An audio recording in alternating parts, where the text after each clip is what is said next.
अस्सलाम वालेकुम दोस्तों, कैसे हैं आप सब लोग। उम्मीद करती हूँ खैर खैरियत से होंगे। दोस्तों जहाँ रहें हैप्पी रहें और हेल्दी रहें।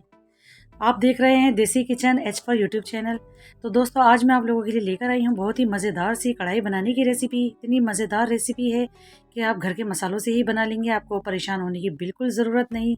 और ये रेसिपी का नाम है टिक्का कढ़ाई, नाम कह सकते हैं आप इसको, या फिर इसको आप कोयला कढ़ाई भी कह सकते हैं। इतनी मज़ेदार ये कढ़ाई बनकर तैयार होगी और इतने कम स्पाइस के साथ बनाकर दिखाऊंगी। यकीन करें जब आप इसको खाएंगे तो आपको पता चलेगा कि मैं कह रही हूँ तो बिल्कुल यकीनन सच कह रही हूँ कि इतनी मज़ेदार ये आज मैंने कढ़ाई बनाई है और बीफ से बनाई है। तो इसके लिए आप कंप्लीट मेरी वीडियो को वॉच करें। तो देख लेते हैं फिर रेसिपी को। तो यहाँ पर मेरे पास बीफ है, बीफ का गोश्त है यहाँ पर मेरे पास 1.5 किलो, और ये मेरे पास बोनलेस है और इसकी मैंने छोटी छोटी सी बोटियाँ कर ली हैं। आप भी कोशिश करिए जो किसी भी किस्म की आप कढ़ाई बनाएं तो बोटियों को बिल्कुल छोटा कर लें। तो यहाँ पर मैंने एक बहुत प्यारी सी कढ़ाई ले ली है और इसमें 2 कप मैंने ऑयल डाल दिया है। आपको पता है कढ़ाई में ऑयल ज़्यादा अच्छा लगता है। जैसे ही ऑयल मेरा गर्म हो गया है तो इसके अंदर मैं गोश्त को शिफ्ट कर देती हूँ और हाई फ्लेम में इसकी मैं बहुत अच्छे से भुनाई करूँगी। इतनी अच्छी भुनाई करूँगी कि इसका कलर चेंज कर दूँगी मैं, और बिल्कुल एक बहुत अच्छी सी इसके अंदर फॉर्म आ जाएगी, फूल जाएगा हमारा गोश्त। जब तीखा कढ़ाई के अंदर आप इस तरह से भुनाई करते हैं बहुत अच्छे तरीके से, तब भी आपकी कढ़ाई अच्छी बनकर तैयार होती है, वरना खाने में मज़ा नहीं आता। तो ये देख सकते हैं मैं कितनी अच्छी तरीके से इसकी भुनाई कर रही हूँ। हमें भी बहुत अच्छी से भुनाई करनी है इसकी।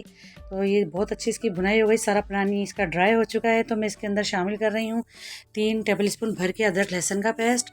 इसमें कढ़ाई में ज़्यादा ही लहसुन अदरक का इस्तेमाल होता है तो आप भी ज़्यादा ही डालिएगा।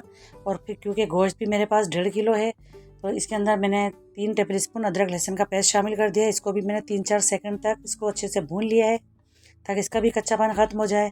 अब इसका कच्चापन ख़त्म हो गया है तो यहाँ पर मैं थोड़े से स्पाइस शामिल कर देती हूँ। अब यहाँ पर मैं शामिल करूँगी 2 टेबलस्पून लाल मिर्च का पाउडर और ½ टी स्पून इसके अंदर हल्दी पाउडर शामिल करूँगी, और नमक टेस्ट के अकॉर्डिंग कम या ज़्यादा आप कर सकते हैं। तो बस इसको भी मैं बहुत अच्छे से थोड़ा सा भून लेती हूँ ताकि इसका कच्चापन भी ख़त्म हो जाए। बिल्कुल अभी हमने यहाँ पर बेसिक मसाले शामिल किए हैं, आगे दूसरे मसाले भी शामिल किए जाएंगे। तो अभी बस हमें इसी मसालों के अंदर इसको पकाना है। इसकी मैंने बहुत अच्छे से इसकी भी भुनाई कर दी है।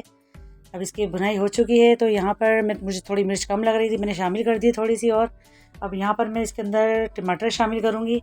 जब लगे कि आपको बहुत अच्छे से इसका मसाला भी भून गया है, तेल सेपरेट हो गया है, तो यहाँ पर अब मैं टमाटर शामिल करूँगी। टमाटर मेरे पास हैं 1 किलो और एक टमाटर के मैंने 4 पीसेस कर लिए हैं, इस तरह से देख सकते हैं लंबाई में।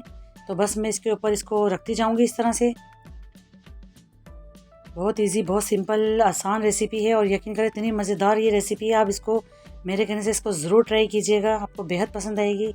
तो ये मैंने सारे टमाटर इस तरह से इसके ऊपर शामिल कर दिए हैं। अब इसको मैं कवर कर दूँगी मीडियम आंच में। इसको मैं थोड़ी देर के लिए ढककर पकाऊंगी क्योंकि हम ढक के पकाते हैं तो बहुत जल्दी स्टीम आ जाती है और टमाटर गलना शुरू हो जाते हैं। तो 10 मिनट के बाद मैं इसको चेक कर लेती हूँ। तो देख सकते हैं बहुत अच्छे से इसके अंदर भाप आ गई है और टमाटर थोड़े सॉफ्ट हो गए हैं। तो मैं किसी भी चीज़ चमचे की मदद से या आप जो इजीली आपको लगे आप इसके छिलके रिमूव कर लें, आसानी से हट जाएंगे। सारे छिलके मैंने इसके इस तरह से रिमूव कर लिए हैं और बहुत आसानी के साथ निकल गए थे सारे। तो आप देख सकते हैं मैं इस टमाटर को बहुत अच्छे से इसके अंदर मैश कर रही हूँ। बहुत अच्छे तरीके से हमारे टमाटर मैश हो जाएंगे और पानी भी ने रिलीज़ कर दिया है काफ़ी हद तक। जब टमाटर हमारे सारे मैश हो गए हैं तो इसके अंदर अब मैं शामिल करूँगी पानी, क्योंकि अब हमें गोश्त गलाने का पानी शामिल करना है। तो यहाँ पर पहले मैं 1 गिलास पानी डालकर देखती हूँ कि मुझे ज़रूरत है तो मैं और पानी शामिल करूँगी। तो यहाँ पर मैंने 1 गिलास डाल दिया है, लेकिन मुझे लगता है आधा गिलास पानी और डालती हूँ। तो मैं डाल दिया है मैंने आधा गिलास और, तकरीबन 1.5 गिलास इसके अंदर मैंने पानी का शामिल कर दिया है। अब मीडियम टू लो आंच पे मैं इसको तकरीबन 45 मिनट तक पकाऊंगी क्योंकि बीफ का गोश्त है, बीफ का गोश्त गलने में टाइम लेता है। इसको कवर करके हम पका लेते हैं इसको।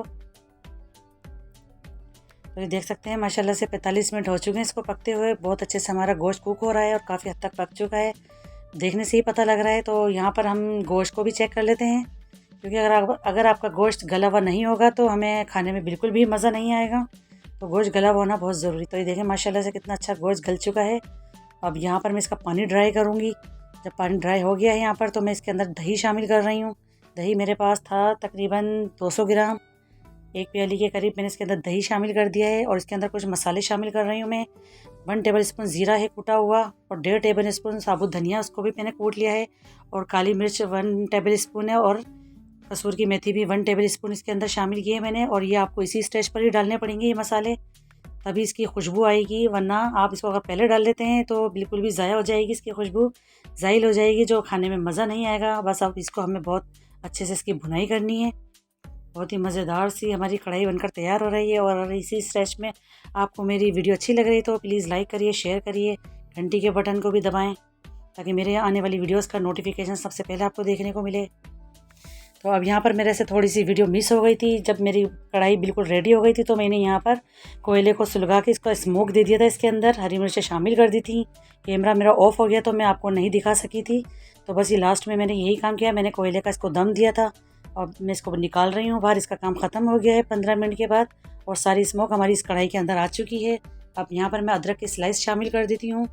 अगर आपके पास हरा धनिया अवेलेबल है तो आप इसको ज़रूर डालिएगा, मेरे पास नहीं था तो मैंने नहीं शामिल किया, लेकिन आप हरा धनिया ज़रूर डालिएगा गार्निश के लिए। तो इस तरह से हमारी ये देख सकते हैं कोयला कढ़ाई बिल्कुल एकदम से रेडी हो गई है। तो चलिए मैं इसको अब गर्मा गर्म सर्व करके भी आपको दिखा देती हूँ। माशाल्लाह से कितनी बेहतरीन लुक के साथ हमारी कोयला कढ़ाई या तिक्का कढ़ाई कह लें, बहुत ही ज़बरदस्त सी बनकर तैयार हुई। इसको तंदूरी नान या चपातियों के साथ या जिस तरह आपको अच्छा लगे इस तरह से इसको सर्व करें। और बोटी का साइज़ आप बिल्कुल छोटा रखिएगा, बहुत ही मज़ेदार बनी थी। यकीन करें जब आप बनाएंगे किसी मेहमानों के सामने पेश करेंगे तो वो भी आपकी तारीफ़ किए बगैर नहीं रह पाएंगे। इतनी मज़ेदार सी आज की हमने रेसिपी आपको सिखाई है। तो ये थी आज की हमारी रेसिपी अच्छी लगी तो प्लीज़ लाइक करिए, शेयर करिए और सब्सक्राइब करना मुझे बिल्कुल मत भूलिए। मिलती हूँ फिर एक और नई रेसिपी के साथ, तब तक के लिए अल्लाह हाफिज़।